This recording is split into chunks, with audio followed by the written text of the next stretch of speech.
এবার দেখুন তালিকায় বিচারাধীন পাড়া মানে এত এত মানুষ বিচারাধীনের তালিকায় মালদার চাচলের বীরস্থলে 246 নম্বর বুথের ছবি দেখাচ্ছি আপনাদের। একটি পাড়ায় 108 বাসিন্দার নাম রয়েছে বিচারাধীন তালিকায়। দেখুন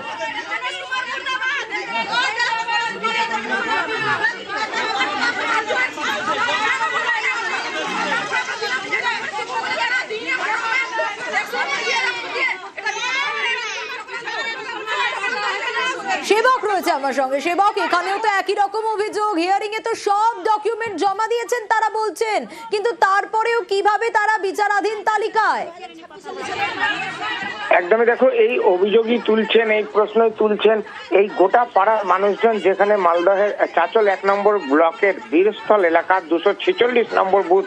এই বুথে একই পাড়ার শতাধিক ভোটার, তাদের নাম বিচারাধীন তালিকায়। আর তাতেই তারা যেটা অভিযোগ করছেন যে শুনানির সময় তারা সমস্ত কাগজপত্র জমা দিয়েছিলেন, তারা আশা করেছিলেন যে তাদের নাম এই সদ্য প্রকাশিত যে চূড়ান্ত তালিকা তাতে নাম থাকবে, কিন্তু তাদের নাম এখানে অ্যাডজুডিকেশন বা বিচারাধীন তালিকায় রয়েছে। শুধু তাই নয়, বিএলও ওই বুথের যিনি রয়েছেন মোস্তাফিজুর রহমান, তার নামও রয়েছে অ্যাডজুডিকেশন তালিকায়। সব মিলিয়ে কিন্তু ক্ষোভের পারদ চড়েছে। স্থানীয় মানুষজন আজকে বিএলওর বাড়িতে হাজির হন, সেখানে বিএলওকে বাড়ি থেকে বেরোতে বাধা দেন, বিএলওকে ঘিরে শুরু হয়ে যায় বিক্ষোভ। সব মিলিয়ে পরিস্থিতি উত্তপ্ত হয়ে ওঠে, যদিও বিএলও আশ্বস্ত করার চেষ্টা করেন যে তার নামও অ্যাডজুডিকেশন তালিকায় রয়েছেন এবং বিচার বিভাগের যারা দায়িত্বে রয়েছেন তাদের হিয়ারিং এর তাদের পরীক্ষা নিরীক্ষার মাধ্যমে সমস্যা মিটতে পারে। কিন্তু স্থানীয় মানুষজন তারা কিন্তু যথেষ্ট দুশ্চিন্তায়। যে হিয়ারিং এ ডকুমেন্ট দেওয়ার পরও কেন এরকম পরিস্থিতি?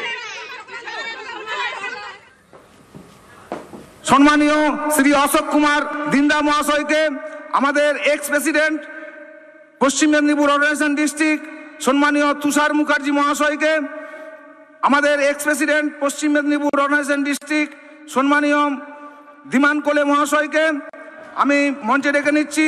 X president Jhargram organisation district